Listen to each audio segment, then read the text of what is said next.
close our week on the wild, reconnecting with our natural world, we are joined this morning by Brandon Stanton, author, photographer, and founder of the social media phenomenon Humans of New York, where since 2010 he has documented portraits and conversations from thousands of people from New York City and beyond. Mr. Stanton has published 3 best-selling books related to this project. His most recent, Humans, was published in November 2020 and documented his travels around the world to interview people across continents, borders, and language barriers in order to offer a portrait of our shared human experience. About this book, Mr. Stanton told the New York Times, "I think there's something timeless and inherently good about having conversations with people on the street. That humans would happen to come out at a time when we could not talk to people and we could not travel was completely unplanned. There's something about the magic of having a deep conversation with a random person that I do miss." His 4th book, Tanqueray, which tells the story of his most widely beloved subject yet, Stephanie Johnson, will be coming out 4 days from now on July 12th. It is our honor to host Mr. Stanton this morning on his first visit to Chautauqua, made possible by the Carnahan-Jackson Lectureship and the Kevin and Joan Keogh Family Fund. This morning's lecture is titled Humans of New York, The Power of Authentic Storytelling. Please join me in offering a warm Chautauqua welcome to Brandon Stanton.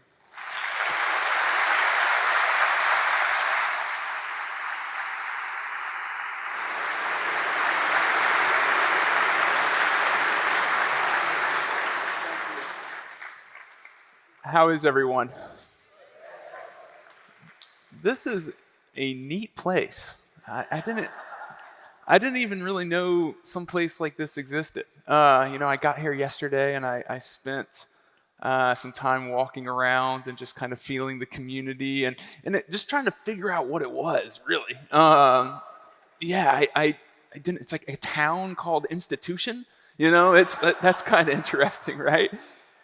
And I mean, there really is something magical about it. Like, it's only 9 weeks a year, and like this, like, community kind of spring. It's got its own newspaper. You know what I mean? And like everybody stays here for 9 weeks, and then everything's very curated and geared towards self-improvement. There's something magical about it, and it's something I haven't really seen before. And it's really interesting to be coming here at this time when I think places like this are more needed than ever. Yeah.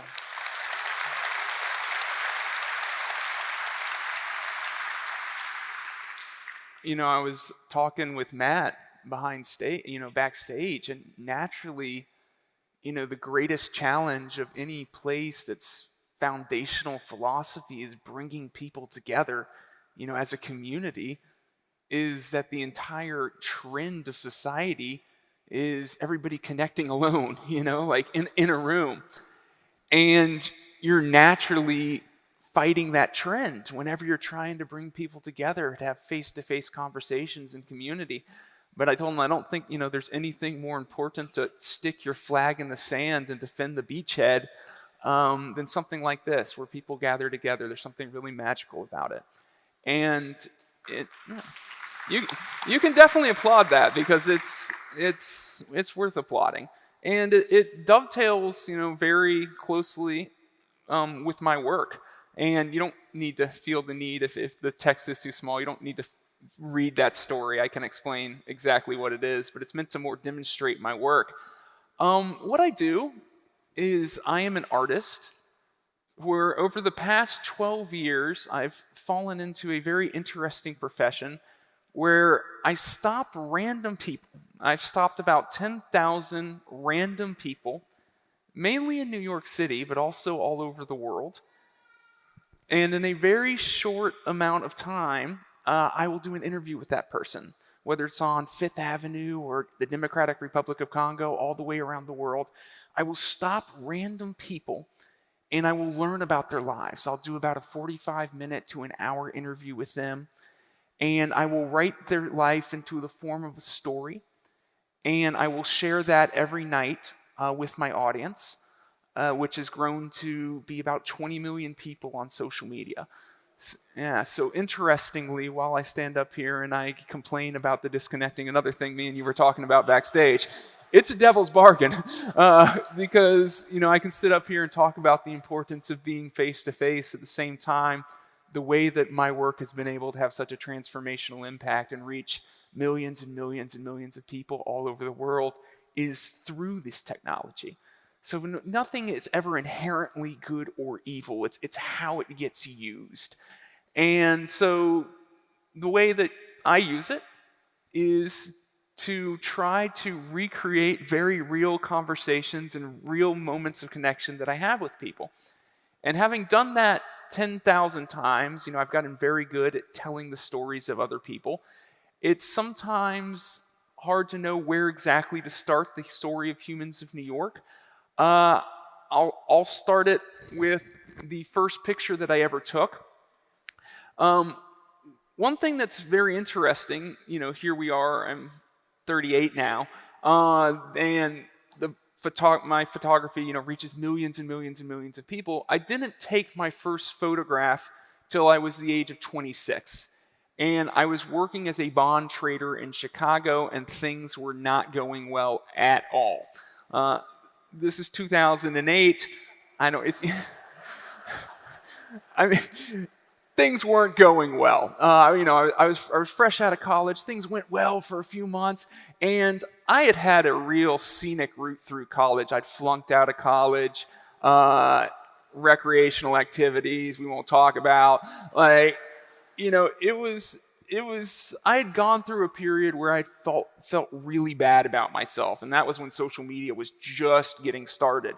And so you could see what all your friends were doing, going to college, getting great jobs. I'm flunking out.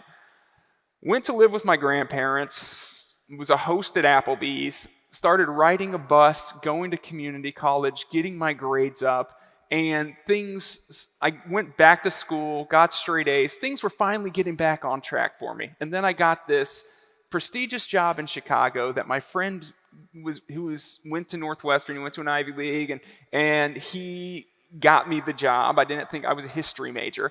And I was really clinging on to this feeling of prestige because I had just recently flunked out of college, and I was so worried about losing that job. It was all I thought about. I talk to college students a lot, and I tell them that, I think one thing that's very obvious is that you shouldn't prioritize money in your life. I mean, that's biblical. I know this is a religious-themed conference. That's in all the spiritual texts. It's if you chase after material things or money, and, your identity tends to be what you think about all day long. So if that's what you're optimizing for and that's what you're prioritizing for, all the spiritual texts tell us it's a path to financial or spiritual ruin. You might do financially okay.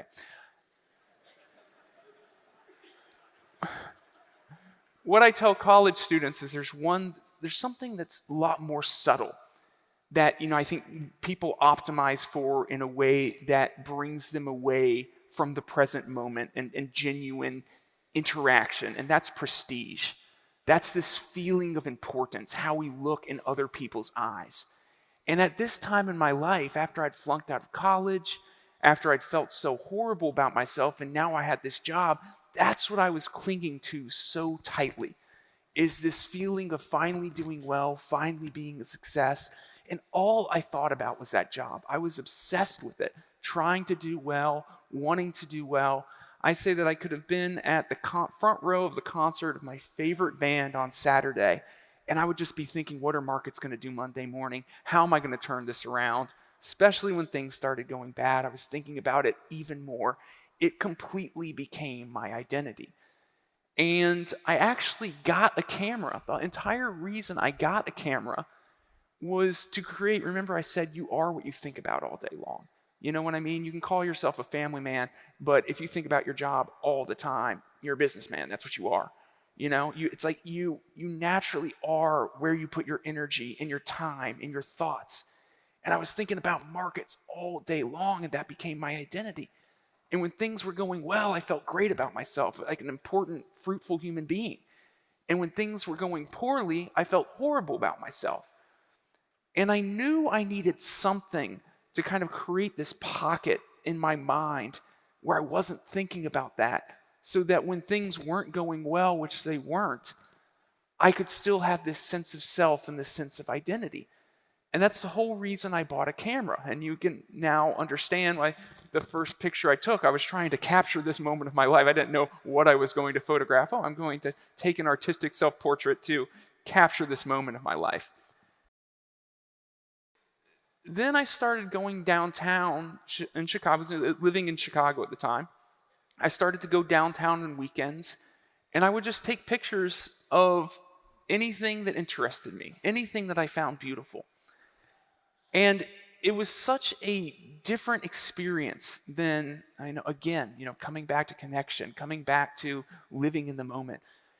I was staring at a computer screen all day. It was exciting, don't get me wrong. It was like high-stakes gambling. There was a lot of dopamine and chemicals going on. But, ultimately there was no connection there. I was only connecting with other humans in some sort of competitive way where I was trying to take the better side of a trade with them. Compare that to walking around, interacting with the world, interacting with nature, exchanging energy with people. It was the exact opposite of trading. I was out in the world every day, and I loved it. I got addicted to it.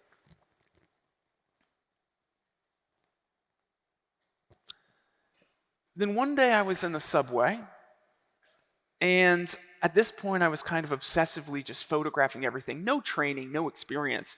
I just loved getting beautiful things in the frame and capturing them.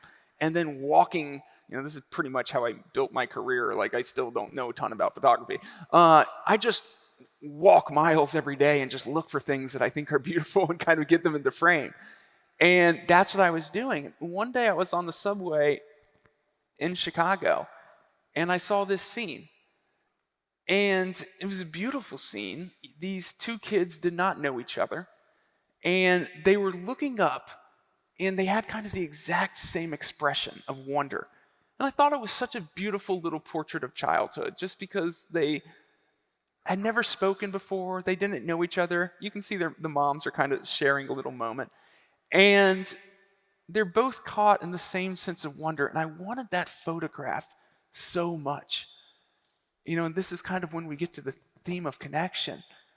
I didn't know if I was allowed to take that photograph. First of all, I didn't even know if it was legal. Are you allowed to photograph random people? And even so, how would another person feel about a random stranger taking their photo? But at this time, I was very obsessed. I was completely locked into photography. I just loved it, and I wanted that photo so bad. And I remember I had my camera in my hand, and I picked it up, and I remember being very nervous. And you can see that mom number 2 sees me. She gives me a little nonverbal consent, and I took that photo. And I remember looking at the photo and feeling such a sense of accomplishment. I'm 26 years old. I've only been photographing for a couple months. But I knew that I had just taken a photo that somebody who had been photographing for 20 years might not have been able to take. It wasn't because the focus was perfect. It wasn't because the white balance was perfect or I knew anything about the camera. None of that stuff is still perfect in my photography. It was because I had felt the fear of connecting and interacting with a stranger. I had gotten over that fear, and because of that, I was able to take a photograph that somebody who was not able to get over that fear might not be able to take. And in that moment, I decided, there's no way I'm going to become one of the best photographers in the world. But maybe I can become the guy who stops random people and makes them feel comfortable enough to allow me to take their photograph. And it was interesting timing, because a couple months later, the thing that I was fearing the most happened. I got called into the boss's office, and I was relieved of my duties. Interestingly, the thing that I had been so afraid of Because remember, I was like gripping onto that prestige. I was gripping onto that identity. This is who I am. This is what makes me a person. This is what makes me valuable. Just holding on to that identity. And then when it got ripped away from me, I could have just applied for 5 more finance jobs. I'm sure I would have landed somewhere. But I remember taking a walk that day, and it was interestingly a good day for being the thing that I feared the most. I took a walk and I said, okay, so I've spent the last 2 years spending all my time trying to make money. What would I do if I made just enough money to where I controlled my time? It was a very small distinction, but my entire life after that was built on that. That I am going to optimize to controlling my time, to just doing what I want to do in the moment, what I love to do in the moment. And that was photography. And so my entire goal was to make just enough money to where I could photograph all day long and be in this moment of presence and energy exchange, the exact opposite of what I've been doing the previous 2 years. And I started traveling around. I was going to different cities, just stopping random people, because at this time I had the idea that, I'm going to be the person that stops random people and take their photograph. I was doing this over and over again. I was riding the mega bus to Philadelphia, to different cities. And finally I ended up in New York. And one interesting thing, along with the fact that, at the age of 29, I had a #1 New York Times best-selling book of photography that possibly sold more copies than any other book of photography besides Family of Man. At the age of 29, I had that of photos of people in New York City. 2 very interesting parts of my story is at the age of 26, 3 years earlier, I had never taken a photograph and I'd never been to New York City. I landed in New York City after I lost my job, and I was just trying to be a photographer, and I've stumbled on this type of photography where I'm stopping random people, asking for their portrait, taking their photo.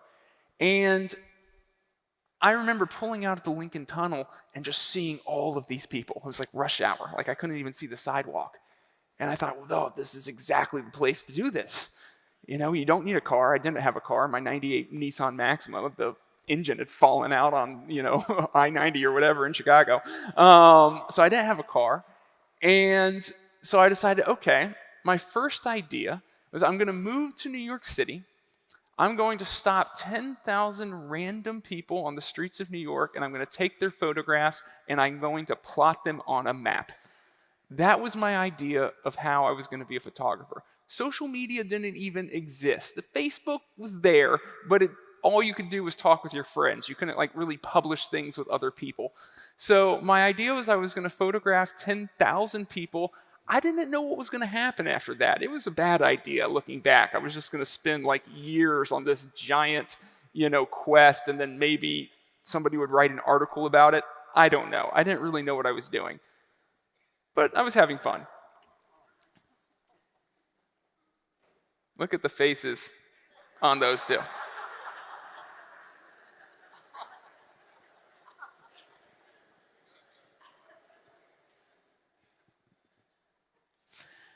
Just moments.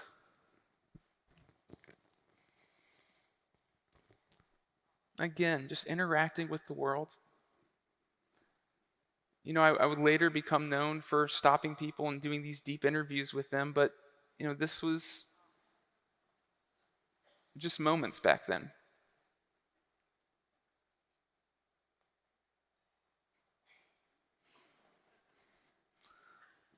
I want you to compare these 2 pictures.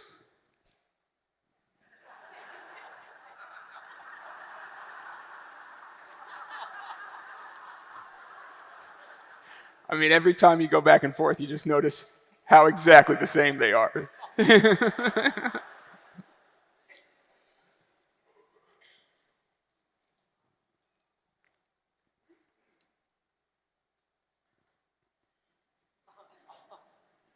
It was really, I called it a photographic census in the beginning.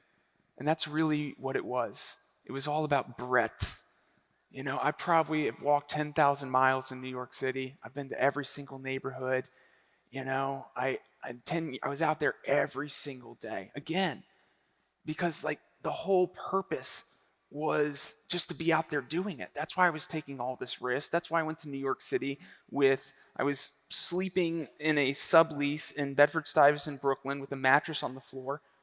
I didn't have any furniture, anything on the walls, wasn't going to concerts or restaurants. All I was doing was photographing all day long, trying to figure this out, trying to figure out how I could make just enough money. Maybe if I could have some articles written about me in the New York Times, maybe then I could sell some prints. I didn't know. I was just trying to figure it out.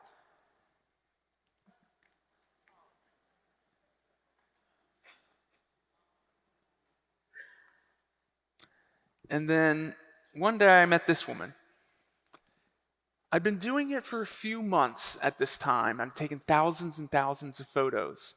And I took this photo, and it wasn't one of my favorite photos. She was really interesting, but I was kind of mad at myself because I thought I'd messed up the picture. And I wasn't even going to post it. I had just started my first Facebook page. I had about 1,000 followers. Most of these people I'd gone to school or college with, I just sent messages to them, please follow my thing, so it looks like people care about it. So it was still very, very early. And I photographed this woman, and like the next day I got really sick. I got, it was before COVID, but it was like, one of the things, the swine flu or the bird flu or one of those things. And I couldn't get out of bed, and I couldn't go out and photograph. And so I didn't have anything to share that day. And I remember I took this photo of this woman that I didn't like. Didn't like the photo. The woman was lovely. And I remember she had said something to me. She had said, I used to be a different color every single day, but one day I was green, and that was a great day. So I've been green for 15 years.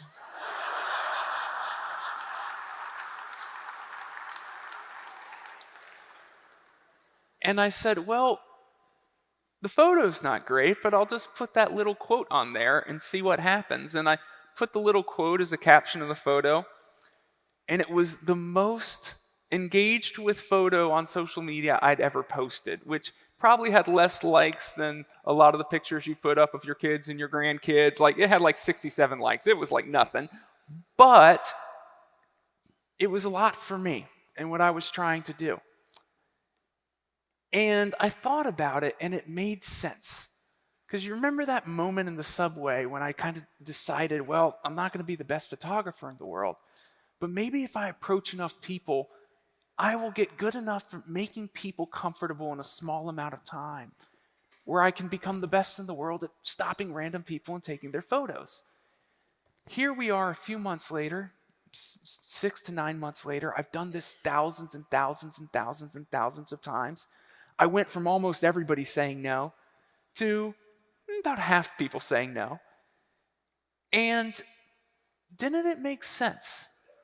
Didn't it make sense if the thing that I had gotten so good at was stopping a random person and making them feel comfortable, getting over that hump and that discomfort that you feel in the presence of a stranger? Wouldn't it be wise, and wouldn't it make sense if I took advantage of that moment to learn about this person so that I could share something about that person's life with other people who might also be curious about the strangers around them, but are too afraid to approach them themselves? And from that moment, that's exactly what my work became.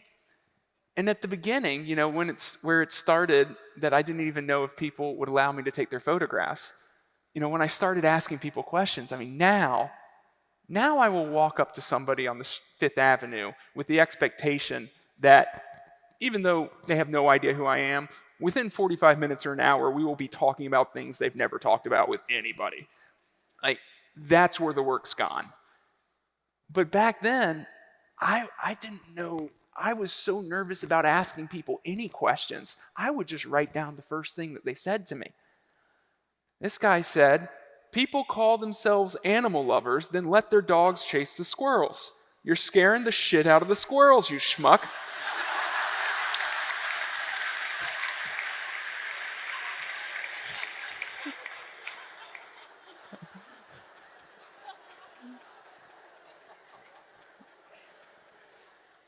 We let our 4-year-old name the dog, so this is Broccoli.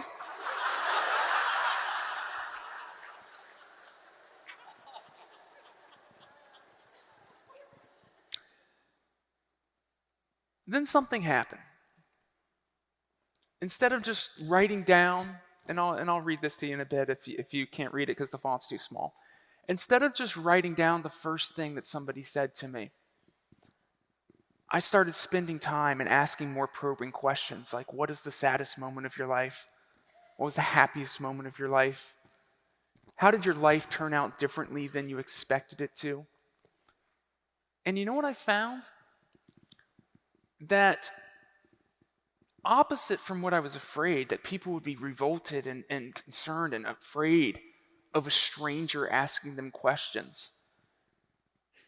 People really leaned into it. At the beginning of every interview, I tell people these questions are going to be hard. Anything you don't want to answer, you don't have to answer. Anything that you say that you don't want me to share, I won't share. I try to give the person every little bit of agency that I can. And people very rarely take it, almost never. We talk about alcoholism, mental health problems, addiction, abuse, everything. And I just keep asking. There's no question that is out of bounds. And I think that when I'm talking with somebody on the street, I'll go ahead and read this one to you now. This was a man that I just met at Penn Station. He said, when the last kid left for college, it came to a point where it was just pretense, and I couldn't hide it anymore. I was tired of worrying if people suspected, or if they'd find out, or if they'd still care about me if they knew. The first person I came out to was my wife. It was wrenching. It was the end of our marriage. I just kept telling her I was sorry. I think she felt abandoned, and I'm sorry for that. I also think she felt that our life together was a lie. But I don't see it that way. We were a family. We had 4 wonderful children that we raised to adulthood, and those are facts. I'm not happy about the hurt I caused, but I feel authentic now. I regret the things I did, but I'm so happy about what I've done. I'd met that man 15 minutes earlier. He had no idea who I was. Thousands of times that's happened. I think that's why Humans of New York took off. You remember when I took the photo of the green lady and it got 67 likes, and I thought, there might be something to sharing the lives of strangers with other people. 9 months later, I was putting on 30,000 new Facebook fans a day. How fast it grew. All through the power. And what I would do, I always say that the art is almost finished when I'm done with the interview on the street. It's like the magic happens in a very short amount of time, kind of creating this bubble where a stranger will feel comfortable enough to be very authentic. And it's transformative for me every single time it happens because I'm learning from this person. I'm learning from their struggles. My first question is always, what is your greatest struggle? Because that's, you find somebody's greatest struggle, a lot of times you'll find their expertise, the thing they thought about the most, the thing that they have the most wisdom about. It's because where there's struggle, there's growth. And find where somebody's really, really struggled, and you find where they have something to offer the world and explain to the world that maybe nobody else can explain. And I would find that when I was talking with these people, again, there's just something so interesting that they would be revealing to me who they did not know, something that they wouldn't tell people that are really close to them. And I think this is a great example. Why is that? What is it about a stranger that allows you to be so open? I think it's because the people closest to us have the most kind of solidified ideas of who we are. They come in, a lot of times, say that you've made a commitment today, 100%. 100% that you're going to change your behavior. You're going to make a huge change in your life. And you hold to it. A lot of times, the last people to notice will be the people that are closest to you because they've already formed their idea of who you are. That's Larry. He's this, this, and this. Larry's been acting weird lately. You know? Something about coming up against somebody with a blank slate. And here's the thing. If you think you know about somebody, if you think you know exactly what Larry is, you're not curious about him anymore. Are you really there and really present and really listening? And that's what so many people need, especially in a world where it's all about sharing what you want to show the world. You know? And so when I got in front of these people, I think what I was learning is maybe I'm the first person that has really stopped and asked in a very concentrated moment of presence, what is going on in their lives? What do they really feel? What's their real struggles? How did they feel when that person said that? It's a pretty relentless, forensic, intense interview. And I think in each person I interview's mind, there's two threads that are going at each time. There's this fear of being exposed. These questions are very uncomfortable. There's this fear of being exposed, especially when the blog got big and you knew that 20 million people were going to be reading it every night. But alongside that, I think that there's this validation of being seen, of being heard. You know, and there's something really interesting about when you explain your life to somebody else in the form of a story. It's that you start to kind of see things for the first time. You know, a very, very good friend of mine, she's about 70 years old, witnessed her mom kill her dad when she was very young. And you know, he was very abusive, and they got in a fight, and a gun went off, and it hit his arm, and it got infected, and he passed away. And she'd been carrying this her entire life. This wasn't even with my work. This is just a friend in my own life. And she hadn't told me. Really didn't talk with anybody about it. And I think maybe because of who I am, a few months ago, she wrote it down in the form of a story. And it's like, she talks about it almost as if that's the moment it started to exist for her. She said, before that, it was just life. You know, back when I experienced it, was just life. It was just life. It was just life. It was just life. Something about taking it out and putting it in front of you and putting it in the form of a story allows you almost to get a sense of control and understanding and meaning of what happened to you and how it affected who you are moving forward. And so I think in this process, there's a give and take. There's me learning the story, but through the process of asking the questions that I need to be able to convey this in a story, you're allowing people to kind of unpack their lives and chronicle what they've done and say, you know what? I am proud of myself. You know what? I did overcome a lot. You know what? That was really tough. It wasn't just life. I'm pretty sure I'm a sociopath, or something close to it. My parents were pilots, so I spent most of my early childhood on a small island in Tunisia. The only other children were the children of a local hotel keeper. I was so isolated that I even invented my own words. By the time I got to high school, I was a monster. I only cared about being the best. I was a bully. I'd argue for the sake of arguing. I would destroy any belief just to be right. My behavior is different now, but I think I'm still a sociopath. I'm not sure I feel empathy, but I do always try to make the empathetic choice. It's an intellectual thing for me. I'm intellectually convinced of the need for empathy. I choose to help other people. I choose to be a reliable friend. I have a wonderful wife who judges me by my actions and not my reasons for them. Sometimes I feel like Pinocchio. Was he a real boy? Yes, because that is what he strived to be.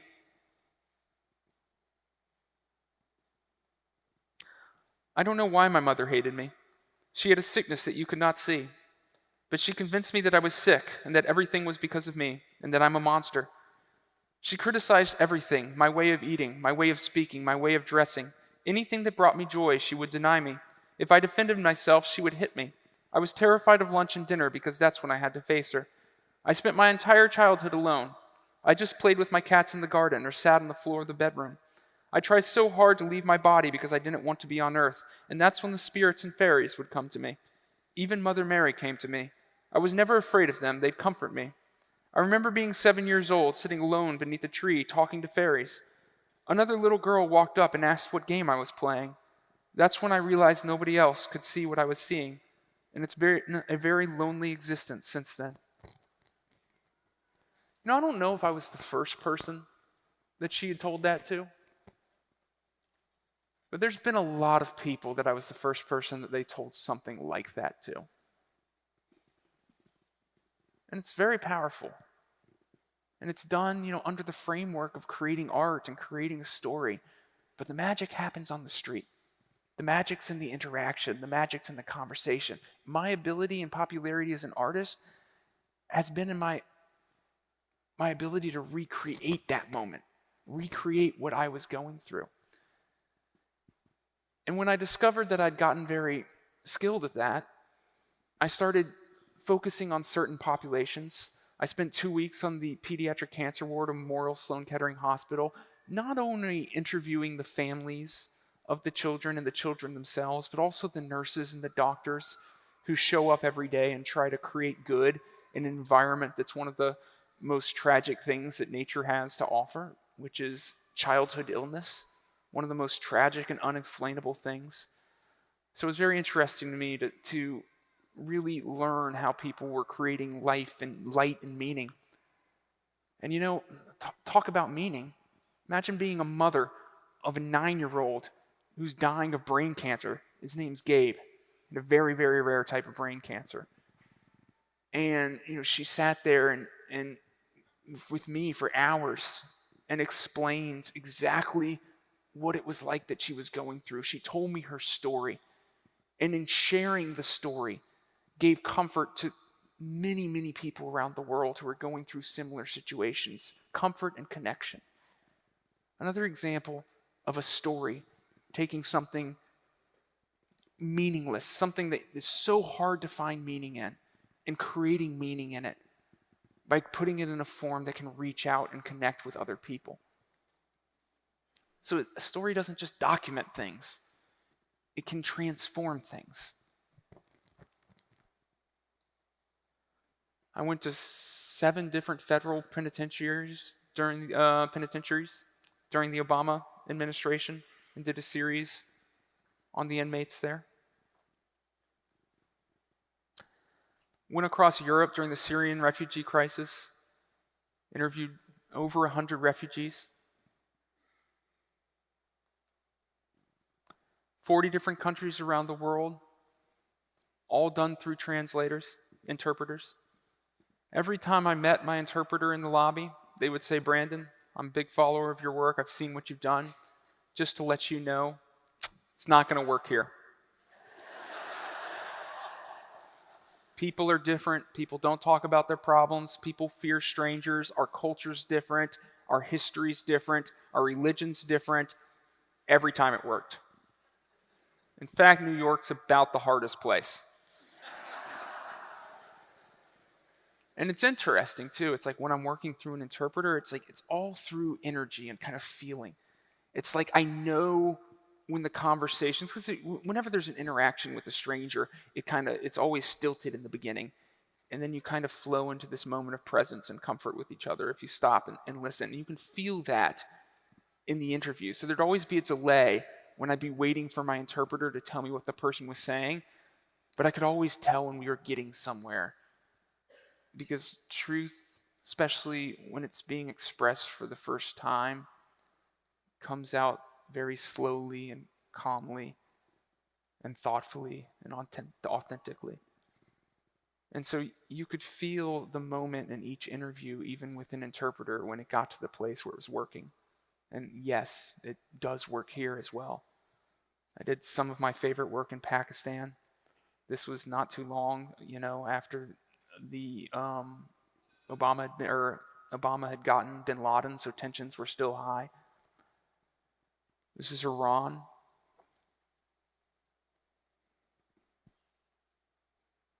This is Dharamsala, India, where the Tibetan community is. Uganda. Iraq. During COVID, like everybody else, I was trying to figure out my work got shut down. I couldn't stop random people on the streets anymore and take their photograph. And I had this kind of moment of flux where I was trying to figure out, what I was going to do, how my work was going to change.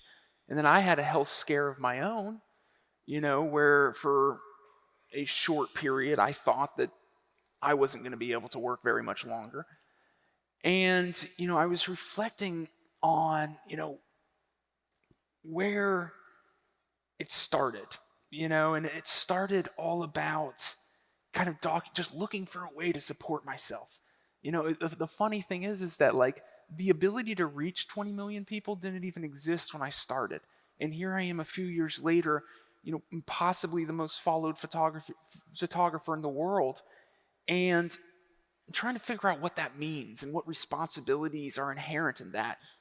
Especially after I had my health scare, and I was like looking back, and I had 3 #1 New York Times best-selling books. I'd gotten some awards, and all of that seemed kind of meaningless at the time. Again, going back to the prestige. That seemed to be like rungs in the ladder of prestige. And here I am, I thought I had a fatal illness, and I thought that when the end's right there, the next rung of the ladder doesn't really matter anymore, And so you're starting to look backwards, and everything that you did for the purpose of advancing to the next level seems almost folly, because there is no destination there. There is no end there. And I was looking back, and the things that I felt the best about were the stories I had told that transformed people's lives. We'd raised them money. We'd helped a Syrian refugee get out of Turkey and start a new life in Switzerland. The pediatric cancer series, we'd raised $2.4 million for pediatric cancer research, and some of it led to some amazing breakthroughs in one very specific type of cancer. And that was the stuff that I felt the best about. And this is about 2 years ago. And since then, I tried to optimize for stories that I could tell that would have an impact. Humans of New York raised about $30 million for different causes. Most of it has been in the last 2 years. This was a man, somebody who came into my inbox that he had been one night coming home from a party on a subway, and he had gotten stabbed in the eye. And his girlfriend emailed me, and she's like, he's completely lost all hope. He doesn't even want to go get services. He's been blind for like 1.5 years already.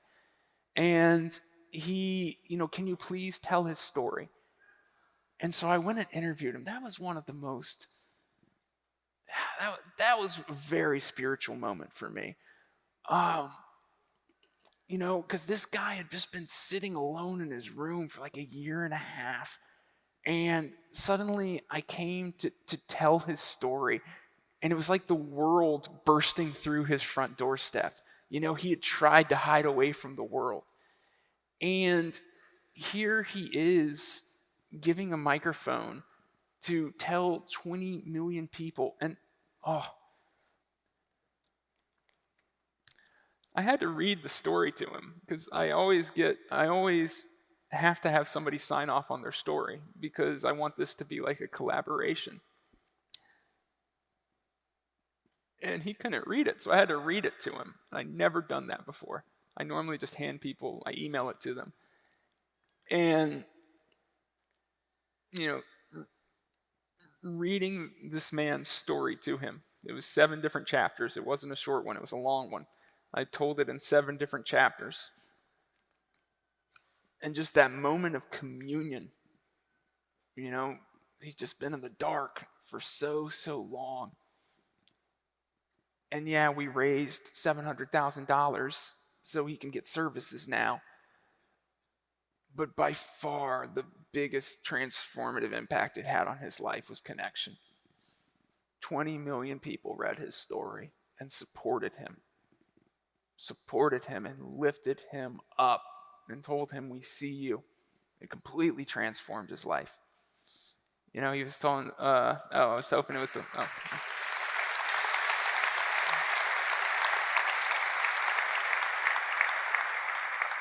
And I just talked to him now, and he's about to get his guide dog.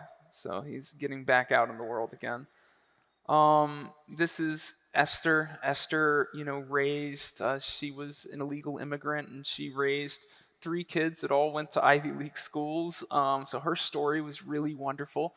But, she was still in a very tough spot. Her kids all went to work for nonprofits, and, they had a lot of debt. So we told her story and was able to, raise some for her as well. And so, yeah, I'm still trying to figure it out. I was talking with Terry Tempest. Did you guys see Terry yesterday? I was talking with, yeah, she's wonderful. I was talking with her in the guest house. She was on the way to get a flight, and so I only had a few minutes with her. And I was like telling her, I'm trying to figure out what I'm going to do next. You know what I mean? Because during COVID, I had to stop and doing work on the street. And now I opened it up for my audience. They sent in 20,000 emails. And the stories, and that's how Kason, his story came into me. And the stories kind of became very curated. And I became very much more a writer.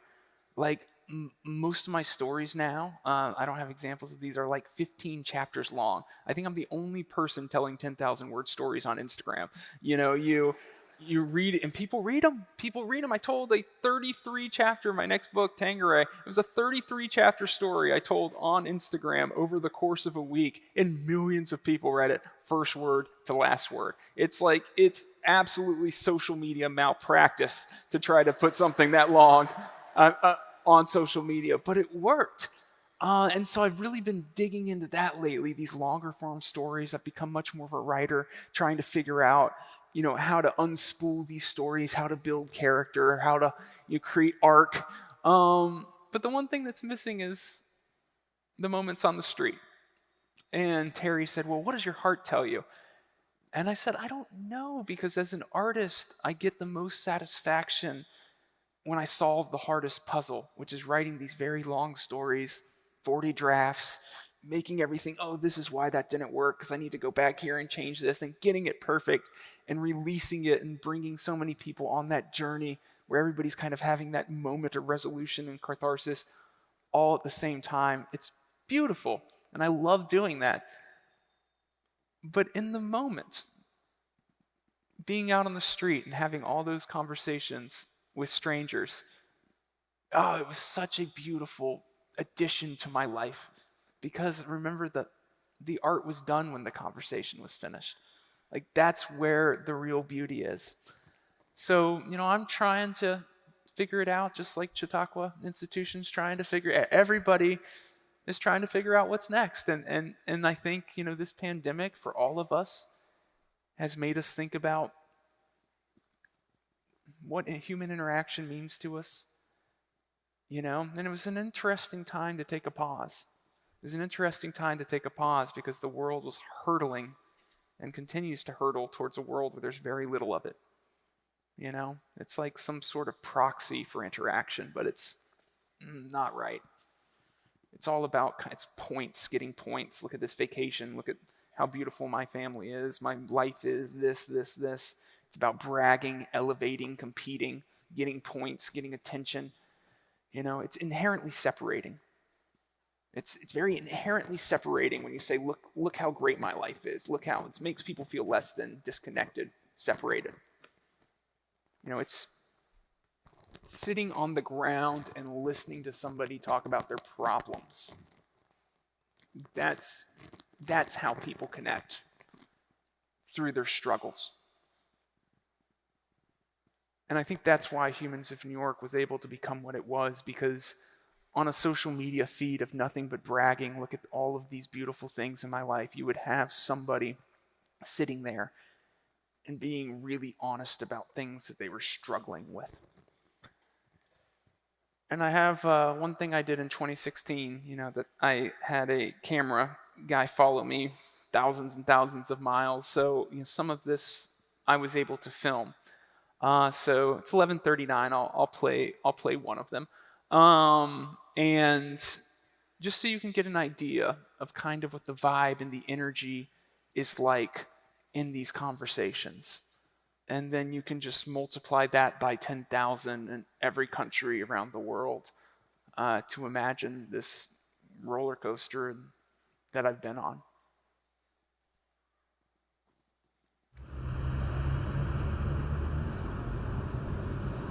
One of the things that's really worrying me about being in New York is that I'm getting strung out again. I'm waking up and I'm craving it. I'm trying to organize my day to where I have something when I wake up. It's starting to clench on me, and I feel it clenching on me, and that's one of the things that I need to either find some people here or something worth doing here that I can fight for and work for that can give me some sense of satisfaction, or I need to leave. When you start doing drugs, it's like you start out doing whatever your drug of choice is, and you start doing the drug and you have all these things in your life that also give you pleasure and happiness, right? You'll have, like, say your car or your girlfriend or your house or your job, whatever it is that gives you this pleasure. But through your drug use, what you do is people say they lose it. What you really do is you give it away. You start giving these things away, and everything you lose, like say you sell your car for some dope money, you don't just lose the car and the dope stays the same. The dope takes on the power of whatever that car represented to you, whatever it is that you gave away. The dope takes on that power, and so it's becoming more and more powerful, the things you give away, and eventually you end up with nothing, and the dope is all powerful. I've been hitting some hard traveling way down the road. I've been hitting some hard traveling, hard rambling, hard gambling. I've been hitting some hard traveling, Lord.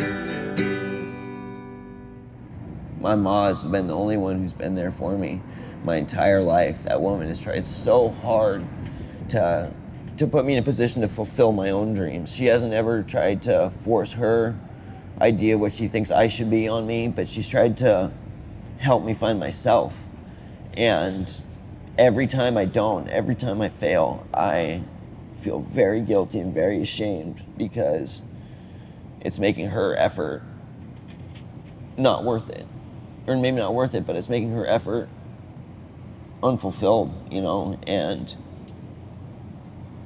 she deserves it. She deserves to be proud and to not worry, I'll talk to her sometimes, and she's very worried about me being out here on the road, but she's also very happy with it. She says she sleeps easier now than she did when I was back home and closer, because she knows that I'm doing what I want to do and that I wake up happy. I still, to this day, I wake up every day. I wake up happy. I haven't had a bad day out here. She doesn't know I'm using again, because that would crush her. But she sees that I'm out here and I'm trying, and that I'm getting somewhere with it. And so, but that's where my biggest guilt comes from, is the things I put her through. Because she's been the only one who's ever been there for me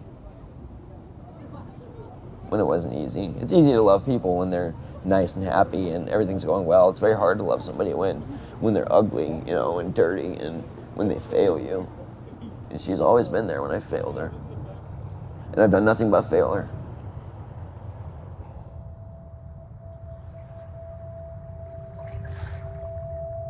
We'll actually watch the next one too, because I want to end on a high note.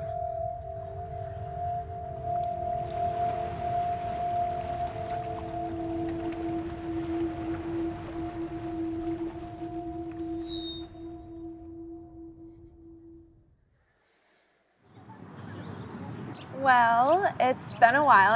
6 years is a long time to be with somebody. I've known that I wanted to marry Tyler for a very long time. And, we are still young, but it's hard when you see, your friends getting engaged and your family is constantly asking you questions. And I know it's something that Tyler's not really ready for. I just don't see the need for it. And I see both sides. I think that she really does love me, and that we are happy together, and I think that I make her happy. So, for her, she's committed to being with me for the rest of her life, so why not get married?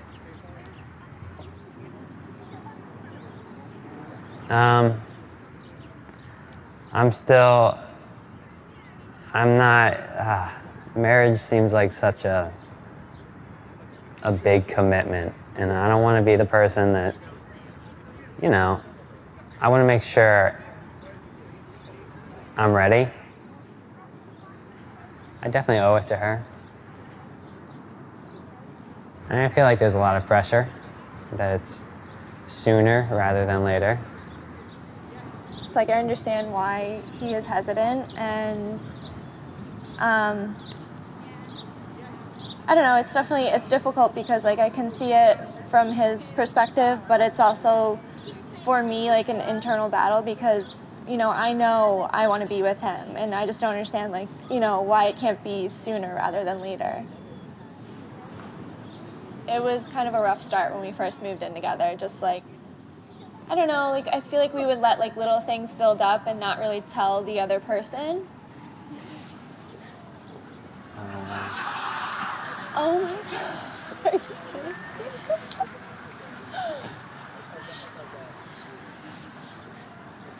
Oh my God, that's amazing.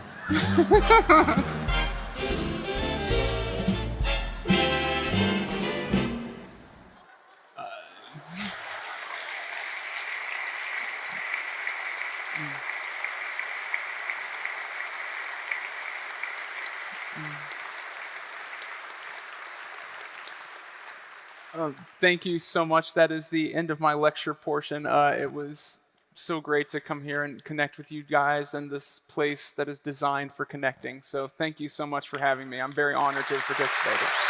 Thank you. Thank you. Thank you. Thank you. Thank you. Brandon, as we begin the Q&A, you have talked a lot about the art and of creating space for asking difficult questions and about vulnerability. Can you speak more about what it takes and what it has taken for you to listen? Because I also imagine part of that is restraining from, keeping yourself from wanting to jump in and add more, and some awkward pauses that also may allow someone to be even more vulnerable with you. Right.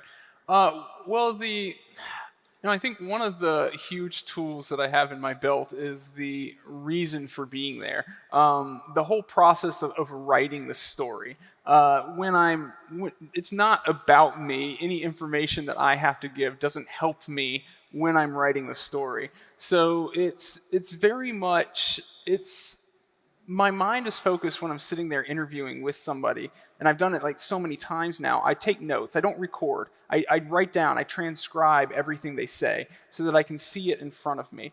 And the whole process and the whole interview process is very goal-oriented, interestingly, which seems kind of, counterintuitive because we talk about this moment of presence. It's very much about forming the story. I need to know exactly why you said that to him.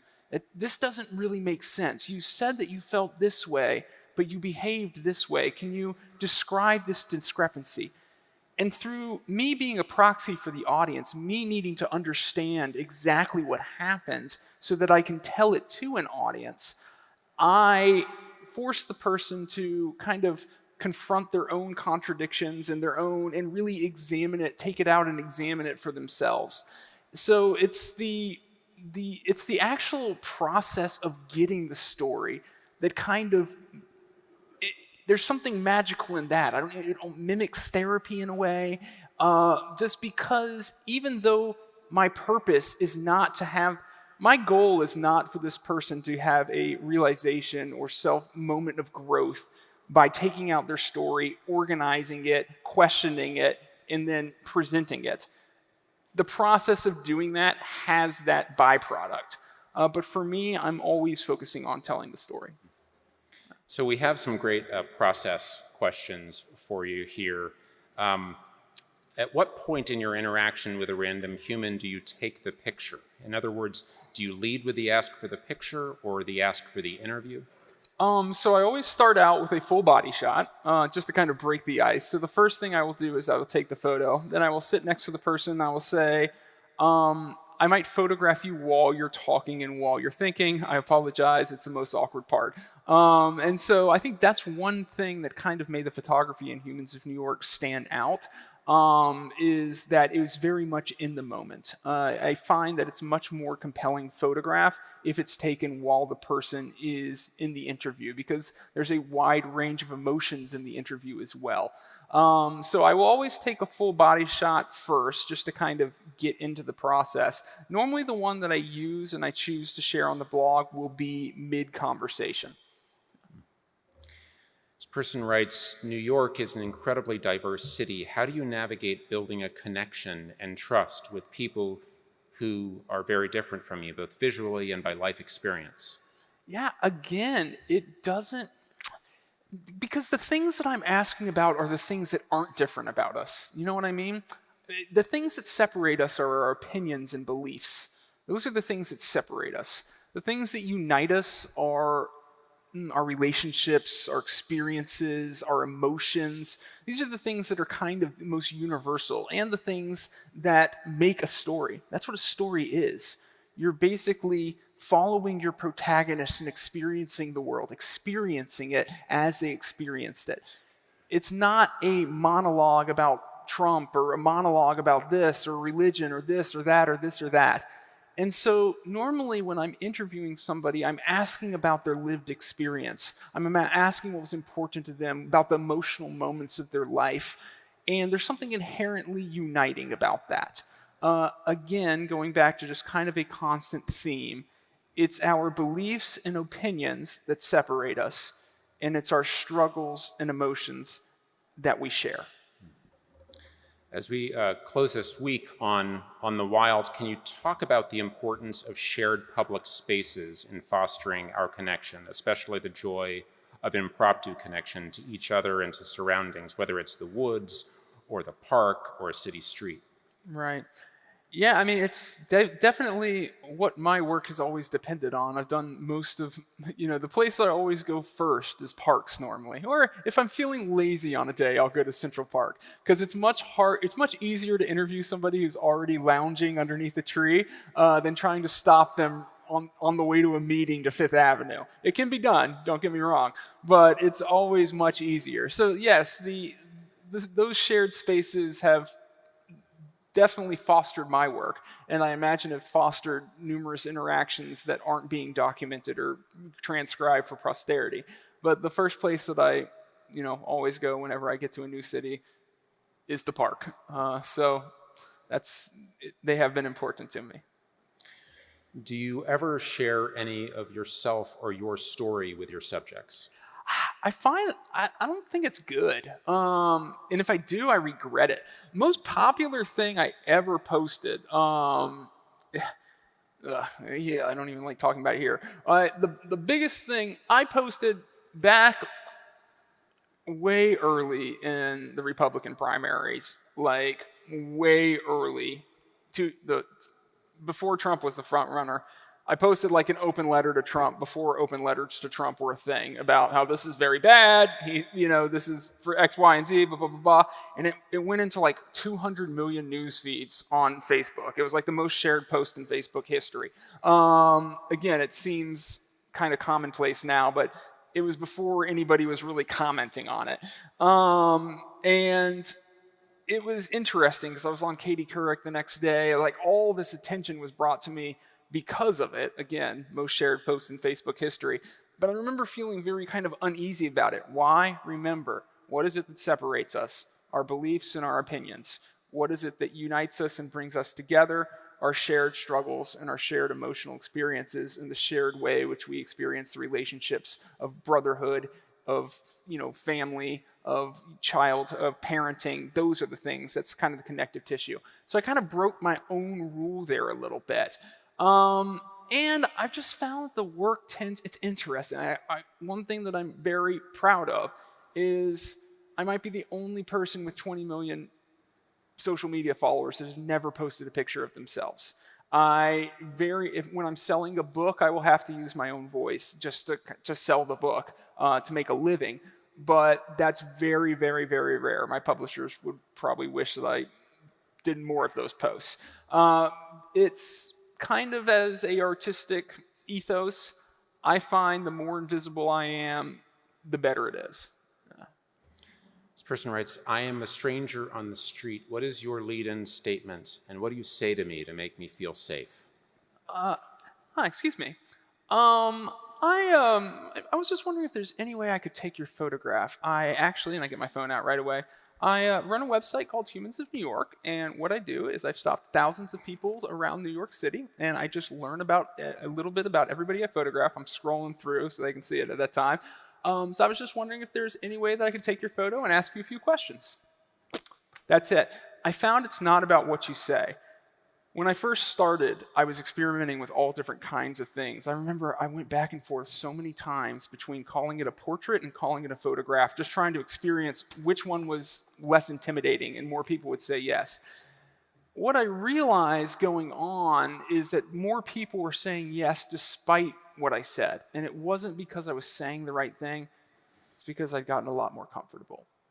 People tend to reflect your energy. If somebody walks up to you like, excuse me, you're like, oh gosh, what am I about to be sold? If you walk up to somebody like, excuse me, I was wondering if there's any way I could take your photograph. I actually run a website called Humans of New York, and it's all about the energy. People reflect your energy.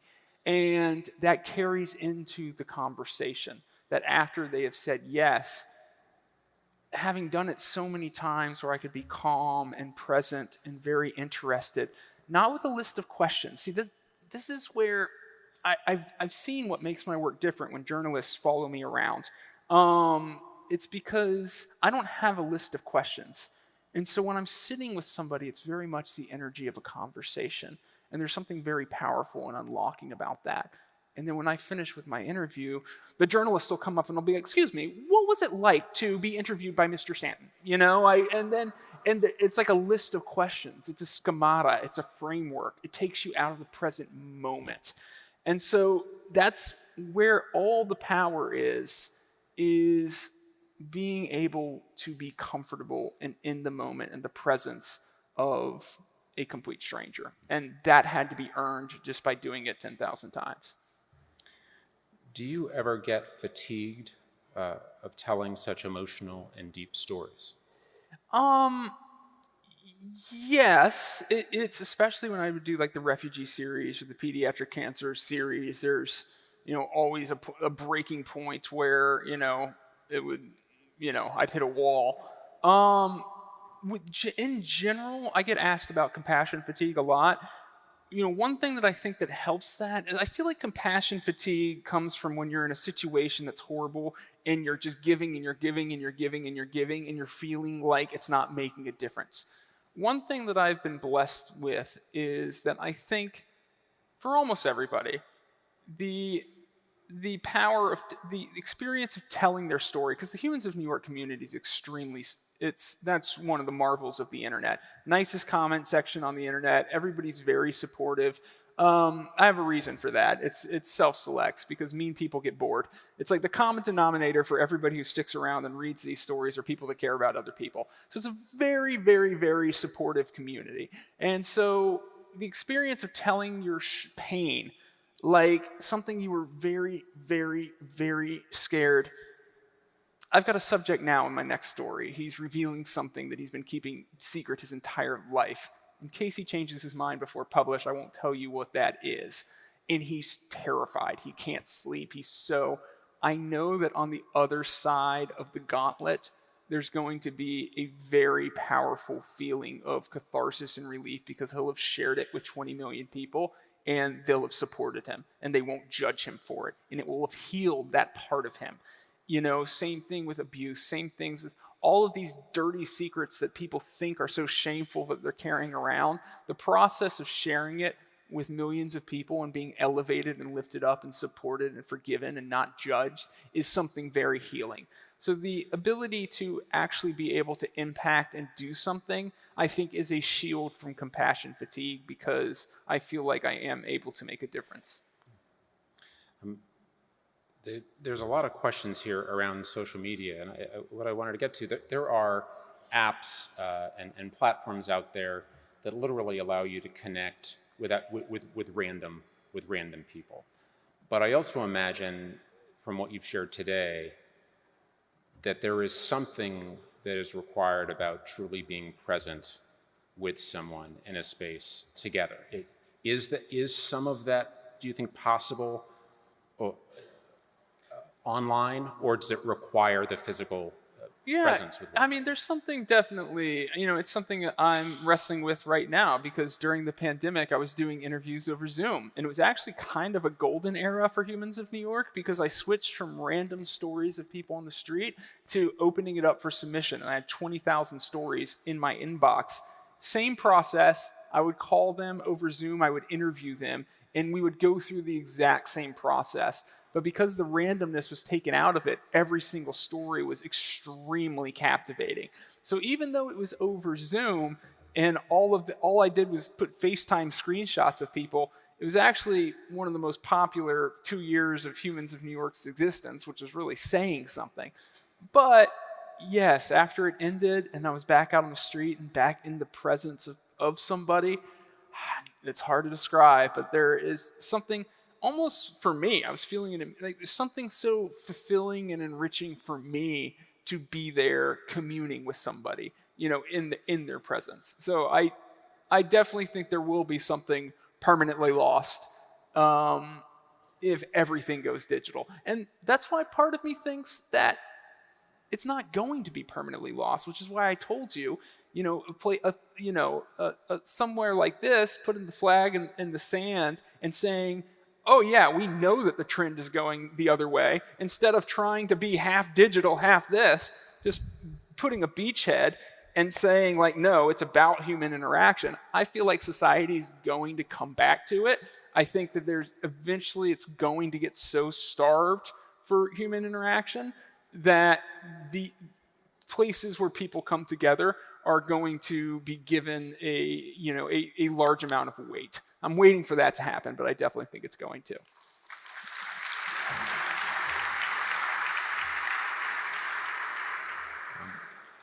You and I talked a lot about this place and this community and even the physical design of this place and a plaza in which people, strangers, bump into one another. If anything that we can take from this is thinking about what it means to be able to strike up conversations with strangers, what are some questions that we can be asking? Well, I think probably the greatest, single lesson I could pass on is just ask. It's interesting. We get this, I think that a lot of the reason I'm the first person that a lot of these people have talked with these things is we get these kind of ideas about people's privacy and their people's personal space. Like, oh, I know they're going through a really rough divorce right now, but it's kind of awkward. I don't want to ask them. They might not want to talk about it. Or, oh, I know that their son has a really bad addiction problem, but you know what? They might be embarrassed about that. I'm not going to bring it up. Because everybody is thinking that around that person. You have a lot of people walking around with very tough things that are going on in their lives that nobody really asks about and digs into with them because everybody else thinks the proper and polite thing to do is to not ask. And that's how to be polite. My recommendation is to break through. That's been the main learning experience for me. At the beginning of every interview, I say, anything that you don't want to talk about, just tell me. any question you don't want to answer, just tell me. And they never tell me that, no matter what I ask, to show you the need for people to share, and especially the things that they're going through that everybody else thinks it's polite to not ask about. Chances are they aren't talking about that with anybody, so that's probably the one thing you should ask about. That's probably the one thing that people can do most differently to kind of foster more of a sense of connection, is just be the one who asks. Chautauqua, please join me in thanking Brandon Stanton. Thank you so much. Thank you. Thank you.